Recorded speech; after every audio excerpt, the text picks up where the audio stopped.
ఉన్న బంగారాన్ని విడిపించి ఆ రోజు ఆన్లైన్ రేటుకే మేము కొంటాం. Sharma gold company. నమస్కారం, వెల్కమ్ టు సుమన్ టీవీ. నేను గీతాంజలి. విశ్వావసు నామ సంవత్సరంలో ద్వాదశ రాశుల వారి జాతక ఫలితాలు ఏ విధంగా ఉన్నాయో తెలుసుకుందాం. వివరించేందుకు ప్రస్తుతం మనతో పాటు ఉన్నారు శ్రీచక్రపీఠం వ్యవస్థాపకులు, ప్రముఖ జ్యోతిష్య పండితులు బ్రహ్మశ్రీ ప్రదీప్ జోషి గురువు గారు. వారితో మాట్లాడదాం. గురుగారు నమస్కారం అండి. శ్రీమాత్రే నమః. ఈ విశ్వావసు నామ సంవత్సరంలో కుంభరాశి వారి జాతక ఫలితాలు, వారి ఆదాయ వ్యయాలు ఏ విధంగా ఉన్నాయో తెలియజేస్తారండి. విద్యుద్ధామ సమప్రభాం మృగపతి స్కంధస్థితాం భీషణాం కన్యాభిక్కరవాలకేట విలసదస్తాభిరాసేవితాం హస్తైశ్చక్ర గదాసికేట విషికాంశ్చాపం గుణం తర్జనీం బిభ్రాణాం అనలాత్మికాం శశిధరాం దుర్గాం త్రినేత్రాం భజే. శ్రీమాత్రే నమః. శ్రీ గురుభ్యో నమః. మేషాది ద్వాదశ రాశుల యొక్క ఫలితాలు మనం ఈ విశ్వావసునామ సంవత్సరంలో తెలుసుకోబోతున్నాం. ఈ విశ్వావసునామ సంవత్సరంలో కుంభరాశి వారికి ఆదాయం 8, వ్యయము 14, రాజపూజ్యం 7, అవమానం 5.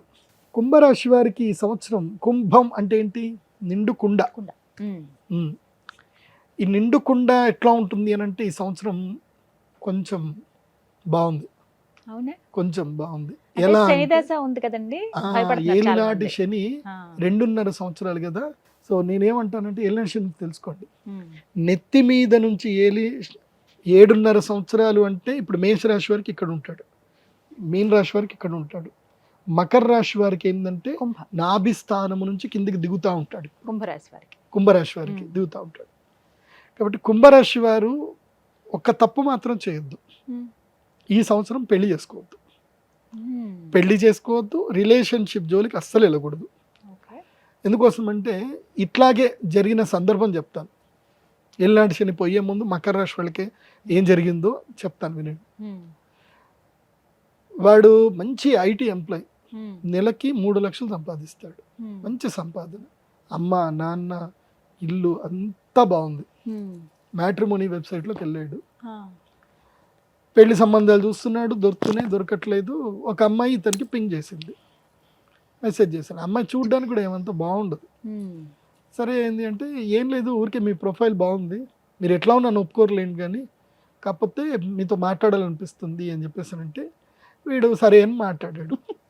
తర్వాత ఏమైంది, ఒకరోజు కాఫీకి కలుద్దామని అంటే పోయి కాఫీకి కలిసాడు. ఆ అమ్మాయి ఏం చేసింది, వీడిని మెల్లిగా హనీ ట్రాప్ చేసేసింది. వీడికి ఏమన్నదంటే, నాకు అవసరం ఉంది, నీకు అవసరం ఉంటే రా, ఏం అవసరం లేదు, మ్యూచువల్గా ఎంజాయ్ చేద్దాం అని చెప్పింది. మంచిగా గోవాకి వెళ్ళారు, టూర్లు కొట్టారు, అన్నీ వేశారు. ఇది పోయింది కాస్త పోకుండా ఎవిడెన్స్లు అన్నీ కలెక్ట్ చేసుకుంటూ వచ్చింది. పాపం మనోడికి తెలియదు కదా ఎవిడెన్స్ కలెక్ట్ చేసుకుంటుంది. ఎవిడెన్స్లు అన్నీ కలెక్ట్ చేసుకున్న తర్వాత ఒక బ్రైట్ డేట్ వీడికి ప్రపోజ్ చేసింది.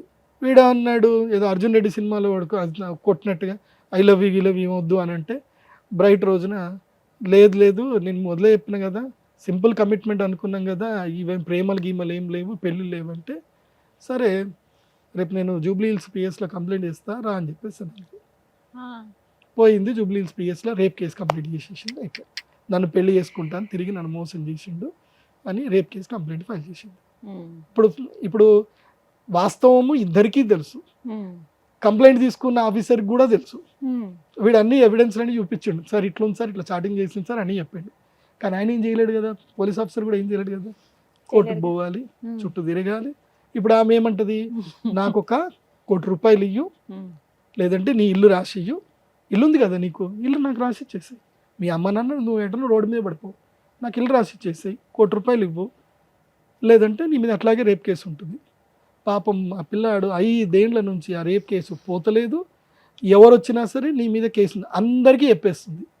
వాళ్ళ ఇంటి దగ్గర ఇంటి ఎదురుగానే ఇల్లు కిరాయి తీసుకొని అందరికీ చెప్తా ఉంటుంది. మొత్తం వాళ్ళ చుట్టాలకి ఇళ్ళకి సోషల్ మీడియాలో మొత్తం కూడా కేసు ఉందని ఎఫ్ఐఆర్ అంతా పంపించింది. ఇప్పుడు వాడి పరిస్థితి ఏంది, వాడు తప్పు చేశాడా తప్పు చేయలేదంటే కకృతి. నేను ఒక్కటే చెప్పేది, కుంభరాశి వాళ్ళకి ఇలాంటి పరిస్థితులు వస్తాయి. సో లాస్ట్ టైం మకరంకి వచ్చింది, ఈసారి కుంభంకి వస్తుంది. కాబట్టి మ్యాట్రిమోనీ హడావిడి పడకండి.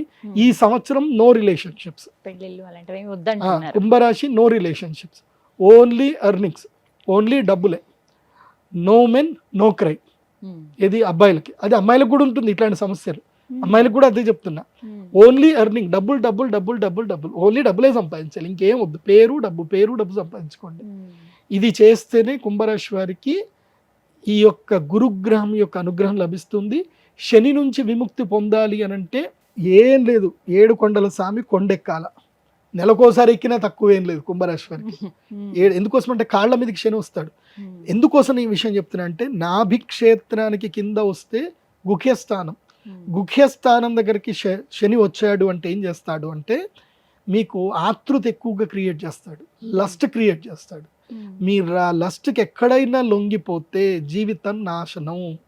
అందుకే మీకోసం ఇంత స్టోరీ చెప్పాల్సి వచ్చింది. ఇది 100% నా క్లయింట్ వాడు 7 రోజులు లేవు వాడు ఎంత ఏడుస్తున్నా అంటే ఎవరం పోతుంది వాడికి. వాడు ముసలోడైనా ఏం పెళ్లి చేసుకుంటాడు.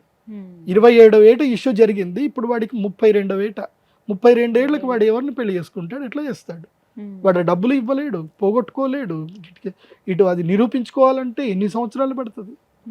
కకృతి పడకండి అబ్బాయిలు, కకృతి పడకండి, కామ్గా ఉండండి, హ్యాపీగా జీవితాన్ని ఎంజాయ్ చేయండి. చక్కగా బాలి టూర్ కొట్టండి, బ్యాంకాక్ టూర్లు కొట్టండి, లండన్ పోండి, విదేశాలకు తిరిగి రండి, దుబాయ్ పోయి రండి, మంచిగా తిరిగి రండి. భారతదేశంలో ఏం చేయకండి. ఇది బాగా గుర్తుపెట్టుకోండి. పరిహారం చెప్పండి గురువు గారు. దైవికంగా ఉన్న వాళ్ళైతే పరిహారాలు చేసుకుంటారు. నేను ఒకటే చెప్తాను, కుంభరాశి వారు ఎంతగా వెంకటేశ్వర స్వామి వారి ధ్యానం చేస్తే అంత మంచిది. ప్రతి శుక్రవారము వెంకటేశ్వర స్వామికి అభిషేకం చేసేటప్పుడు వెళ్ళండి, స్వామివారికి గంధలేపన చేయించండి, హనుమాన్ చాలీస రెగ్యులర్గా చదవండి, అక్షయ తృతీయ రోజున మహాలక్ష్మి యాగం చేసుకోండి, కొత్తగా స్టార్టప్ కంపెనీస్ పెట్టండి, ఎవరితో ఫోన్లలో సొల్లులు పెట్టకండి. ఏ రాశి అనేది తెలియదండి, నక్షత్రం చాలా మందికి ఐడియా ఉండదు, ఏ రాశో తెలియదు. మరి మా జాతకాలు మేము ఎలా చూసుకోవాలండి? మాకేమో ఏమైనా పరిహారాలు చేసుకుందామన్నా ముందు నక్షత్రము రాశి అడుగుతున్నారు, అలా కూడా చేసుకోవడానికి వీలు లేకుండా పోయింది. ఇంతేనా, తెలుసుకోవడం ఏమైనా కుదురుతుందా అని అడిగే వాళ్ళు చాలా మంది ఉంటారు. వారికి సమాధానం సింపుల్, నేను ఒకటే చెప్తాను, యస్య నాస్తి కిల జన్మపత్రిక యా శుభాశుభ ఫలప్రదాయని అంధకం భవతి తస్య జీవితం దీపహీనమివ మందిరం నిషి. దీని అర్థం ఏమిటంటే దీపము లేని గదిలో మనకి ఏది కనబడదు. ఇప్పుడు ఈ గది ఉంది, ఇక్కడ మొత్తం లైట్లను ఆఫ్ చేసేసారు, మనకి ఏవి ఎక్కడనే కనబడవు కదా. దీపం ఉంటే అన్నీ కనబడతాయి. సో అట్లాగే జాతకం లేని వ్యక్తికి తన జీవితంలో తను ఎక్కడున్నాడు అంటే ఈ కాలచక్రంలో తనకి మంచి పొజిషన్లో ఉన్నాడా చెడ్డ పొజిషన్లో ఉన్నాడా ఎక్కడ తెలియదు. అది తెలియజెప్పేదే జాతకం. జాతకం ఒకటి ఉందనుకోండి, వాళ్ళ జీవితంలో ఇప్పుడు ఏలినాటి వస్తే ఎట్లా జాగ్రత్త పడాలి, గురుడు లక్ ప్లేస్కి వచ్చాడు, ఇప్పుడు బిజినెస్ చేయాలా ఉద్యోగం చేయాలా, ఇవన్నీ తెలిసేది జాతకం ద్వారానే. సో జాతకం లేకపోతే ఏం తెలియదు. జాతకం అంటే నీ date of birth, time, place అక్యురేట్గా ఉండాలి. ఉంటేనే అది నీకు జాతకం ఉన్నట్టు. జాతకం లేదు అనుకోండి, ఇక మీకు తల్లిదండ్రులు ఏదైతే పేరు పెట్టారో దాంతో మీరు రాశులు చూసుకోవాలి. జాతకం లేదు అంటే, ఒకవేళ మీ date of birth, time, place ఉంది, మీరు సింపుల్గా నా వెబ్సైట్ విజిట్ అవ్వండి, pradeepjoshi.com వెబ్సైట్ విజిట్ అవ్వండి. అక్కడ మీకు హోరోస్కోప్ డీటెయిల్స్ ఉంటాయి. మీ date of birth, time, place enter చేసి సబ్మిట్ చేస్తే మీ జాతకం మీకు PDF రూపంలో వస్తుంది. సో అక్కడ మీ జన్మ నక్షత్రము, జన్మ రాశి ఉంటుంది. సో దాన్ని బట్టి మీ జన్మ నక్షత్రం ఏంటి, మీ జన్మ రాశి ఏంటి చూసుకొని అప్పుడు మేము ఈ మన ఛానల్లో చెప్పే నేనైతే రాశి ఫలాలు చెప్తానో అవి మీరు ఫాలో అవ్వాలి. ఇప్పుడు పత్రికల్లో ఎక్కడ చూసినా మీ రాశి ఏంది అనేది ఆ రాశి ఫాలో అవ్వాలి. జాతకం ఉండి నంబర్ 1 ప్రిఫరెన్స్ ఏంది అని అంటే కనుక date of birth, time, place మీద వచ్చేదే ఒరిజినల్. అది లేదు అన్నప్పుడు ఇప్పుడు నీ పేరు రాము అనుకో, పేపోరారి చిత్తా నక్షత్రం తులారాశి అవుతుంది. నీ పేరు శ్రీనివాసు అనుకో, అది కూడా చిత్తా నక్షత్రము తులారాశి అవుతుంది. లేదంటే దాక్షాయిణి అని పేరు పెట్టుకున్నారు, భూదాబాడ, పూర్వాషాఢ, సో పూర్వాషాఢ నక్షత్రం అవుతుంది, మకర రాశికి వెళ్ళిపోతుంది. సో ఇట్లా మీ యొక్క రాశిని ఏది తెలుసుకోవాలంటే పేరు బట్టి చెప్పే రాశి 100% అయితే ఫలితాలు ఇవ్వదు. జన్మ నక్షత్రం అంటే పుట్టిన సమయంలో ఉన్న నక్షత్రము, రాశి మాత్రమే మోస్ట్లీ 80% యాక్యురేట్గా ఉంటుంది. అండ్ వన్ మోర్, రాశి ఫలాలు జనరల్ ప్రెడిక్షన్స్ అందరికీ ఇవి వర్తించవు. క్లియర్ గా చెప్తున్నాను, రాశి ఫలాలు జనరల్ ప్రెడిక్షన్స్ అందరికీ వర్తించవు.